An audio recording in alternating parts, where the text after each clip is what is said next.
नमस्कार। मैं बीएसएफ का रिटायर इंस्पेक्टर पूरनचंद जोशी आपको आज पड़ोसी देश नेपाल की राजधानी काठमांडू में स्थित नीलकंठ महादेव मंदिर से नमस्कार, प्रणाम और वंदे मातरम करता हूँ।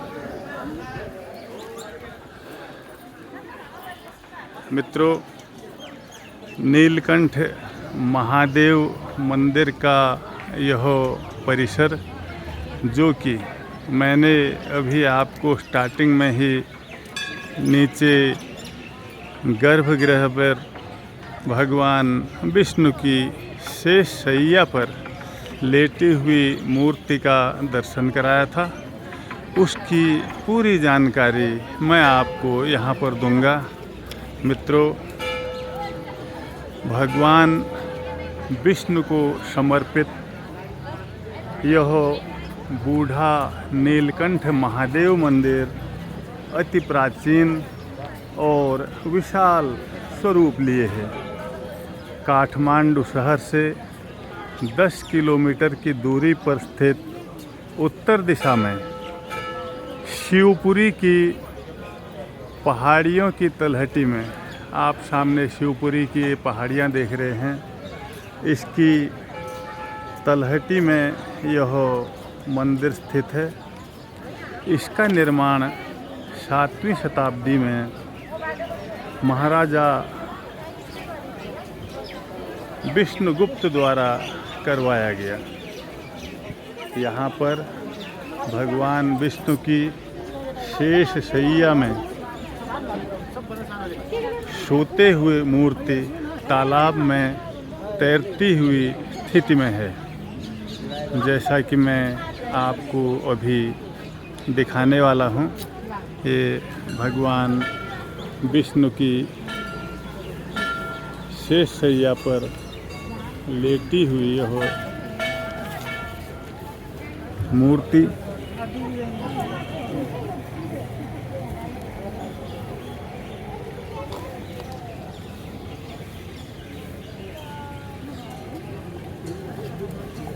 अभी आप सिर वाले भाग को देख रहे हैं, और चारों तरफ जो आपको मोड़ से दिखाई दे रहे हैं वो शेषनाग ने कुंडली बांध करके भगवान के लिए बिस्तर बनाया हुआ है, और ये उनके चरणों की तरफ से लोग दर्शन कर रहे हैं, प्रणाम कर रहे हैं भगवान को, और पुष्प और अपनी भेंट अर्पित कर रहे हैं।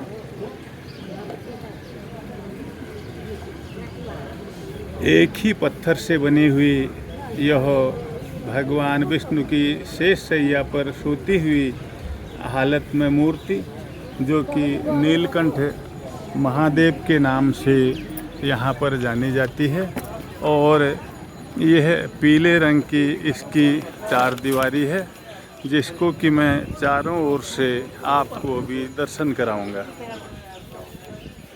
मित्रों, यह तालाब ब्रह्मांडीय समुद्र क्षीर सागर का प्रतिनिधित्व करता है। इस मंदिर को नेपाली भाषा में नारायण नाथ मंदिर भी कहा जाता है। यह जो तालाब आप देख रहे हैं, ये क्षीर सागर का ही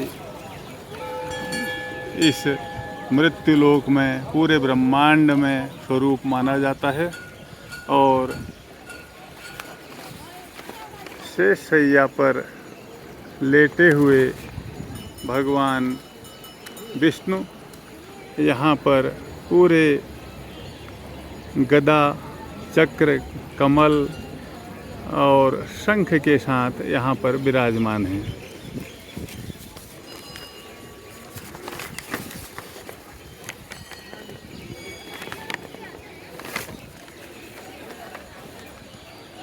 मित्रों, 7वीं शताब्दी में नेपाल राज्य पर महाराजा समुद्रगुप्त का आधिपत्य था। वे वैष्णव संप्रदाय के थे, और उन्होंने इस मूर्ति का निर्माण करवाया था। लेकिन समय के चक्र और थपेड़ों के साथ साथ यह मूर्ति कालांतर में विलुप्त हो गई थी, यानी कि गुम हो गई थी। और कई सदियों के बाद मल्ला राजवंश के समय एक किसान को खेत में हल जोतते समय जब उनका हल किसी भारी चीज़ से टकराया तो उन्होंने हल को रोक करके वहाँ पर खुदाई आरंभ की। अभी आप यहाँ पे विष्णु भगवान की इस तुलसी को पौधे को यहाँ पे देख रहे हैं। जब किसान ने खुदाई की तो खुदाई में वहाँ पर भगवान विष्णु की यह विशाल प्रतिमा मिली। इसके बाद उस समय नेपाल में शासक मल्ला राजवंश के राजाओं ने यहाँ पर इस मंदिर का निर्माण करवाया। यह मूर्ति बेसाल्ट के काले पत्थर से बनाई गई है और जो कि नेपाल की सबसे बड़ी मूर्ति है।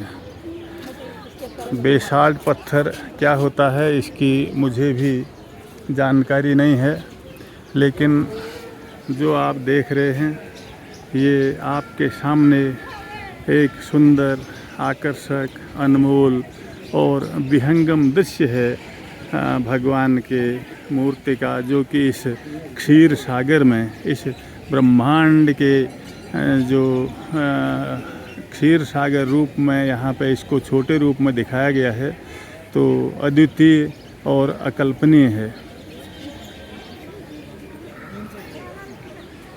इसे एक ही पत्थर से निर्मित किया गया है।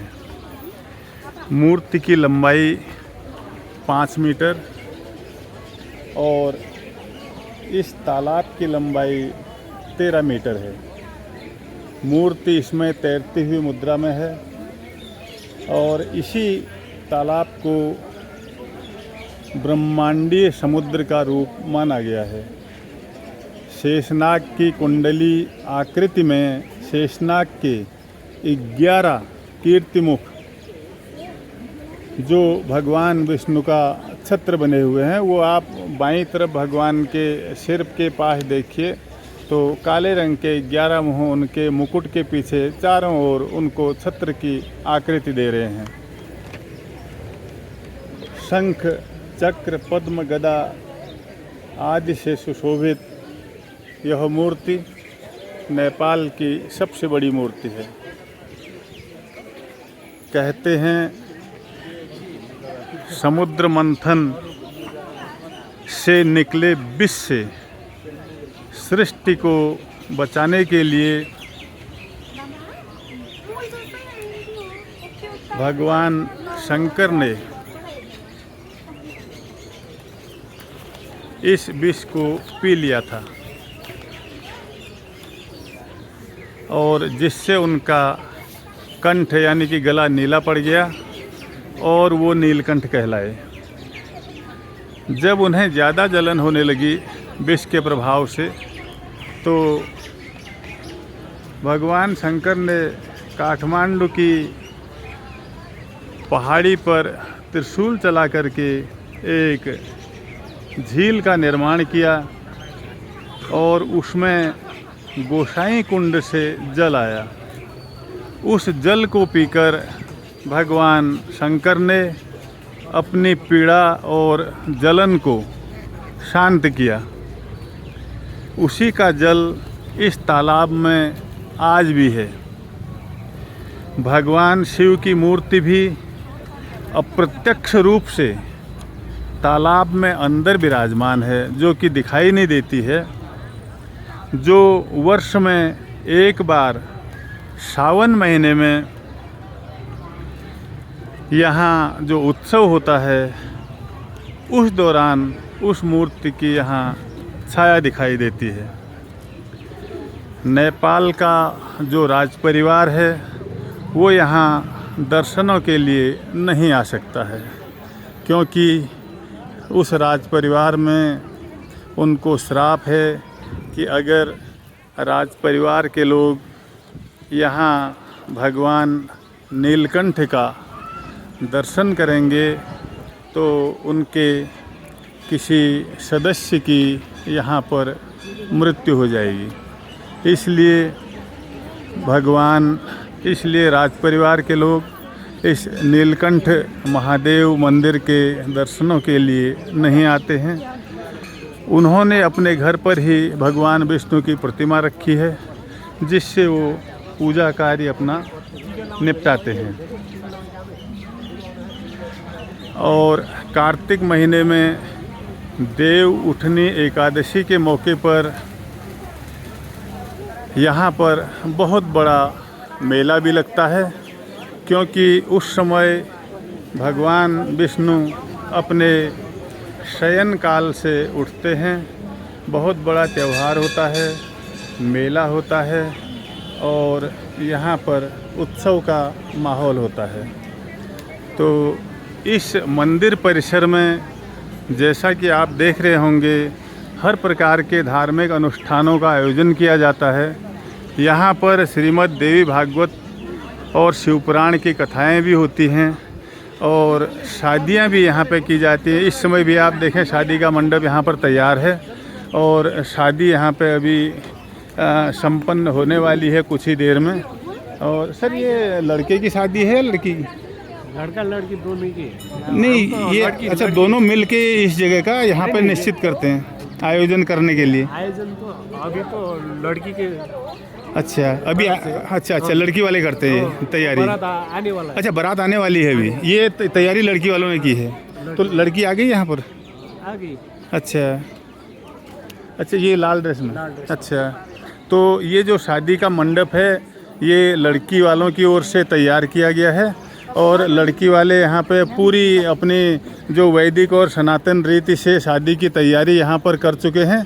कुछ ही देर के बाद बारात आने वाली है और धूमधाम से जैसे ही बारात यहाँ पर आएगी तो शादी के कार्य यहाँ पर वैदिक रीत से सनातन रूप से पंडित जी संपन्न कराएंगे। और मैं आपको दुल्हन के भी दर्शन करा देता हूँ। कुछ ही देर बाद हमारी इस बेटी की यहाँ पे शादी संपन्न होने वाली है। बस इंतज़ार है तो दूल्हे राजा का। जैसे ही दूल्हे राजा पहुँचेंगे तो ये शादी यहाँ पे संपन्न होगी और खुशियों से ये माहौल पूरा गुंजायमान हो जाएगा। फूलों की वर्षा होगी और लोग जय जयकार करके दूल्हा दुल्हन को आशीर्वाद देंगे। और उनके सभी रिश्तेदार लोग यहाँ पर इस समय आ चुके हैं। और ये जो मंच आप देख रहे हैं, यहाँ पर श्रीमद् देवी भागवत कथा और शिव पुराण आदि सभी कथाओं का यहाँ पे आयोजन किया जाता है। शादी के और भी यहाँ पर कई मंडप तैयार होने वाले हैं और ये यहाँ पर भी ये हमारी दीदियाँ, माताएं, बहनें ये शादी के लिए आई हुई हैं और यहाँ पर भी एक शादी का आयोजन है और ये लड़कियों वालों की ओर से आयोजन किया गया है। और ये कुर्सी जो रखी है इसमें दूल्हा दुल्हन को आशीर्वाद दिया जाएगा। और अभी शादी की रस्में शुरू हो गई क्या? बारात आने वाली है। हाँ, तो ये हमारे दुल्हन की ओर की महिलाएं हैं जो कि यहाँ पर सज धज करके दूल्हा दुल्हन के शादी में सम्मिलित होने के लिए आई हुई हैं। और कुछ ही देर में जब बारात आएगी तो वो आशीर्वाद देंगे। और पंडित जी इस समय, वो दुल्हन है, पंडित जी इस समय अपने जो मंत्रोच्चार के द्वारा शादी की तैयारियां आरंभ कर चुके हैं। दुल्हन आपके सामने पूरी तैयारी के साथ बैठी हुई हैं और जैसे ही दूल्हे आएंगे तो शादी का यहाँ पर बड़ा जश्न होगा। और मुझे बहुत अच्छा मेरे को यहाँ पे लगा नेपाल में शादी का ये तरीका बहुत ही शानदार है। और मंदिर में भगवान को साक्षी मान करके यहाँ पे दूल्हा दुल्हन आशीर्वाद लेते हैं। और आप क्या हैं दुल्हन के? भाभी। भाभी? अच्छा, ये दुल्हन की भाभी हैं। देखिए पूरे फूलों की वर्षा करने के लिए यहाँ पर सज धज के आई हुई हैं और ये भी सब इनके रिश्तेदार हैं। ये भी इनके दुल्हन की ओर के रिश्तेदार यहाँ पे शादी के लिए आकर के बैठे हुए हैं। बहुत ही अच्छा लग रहा है यहाँ पे और सुंदर माहौल है। कुछ ही देर में अगर मेरे वीडियो बनाने तक बारात आ गई तो आपको बारात भी दिखाई जाएगी। ये सभी हमारी महिलाएं हैं दुल्हन पक्ष की ओर से और बहुत सुंदर लग रहा है क्योंकि हमारा उत्तराखंड का और नेपाल का कल्चर लगभग एक जैसा ही है, तो कोई अंतर नहीं लग रहा मेरे को इसमें।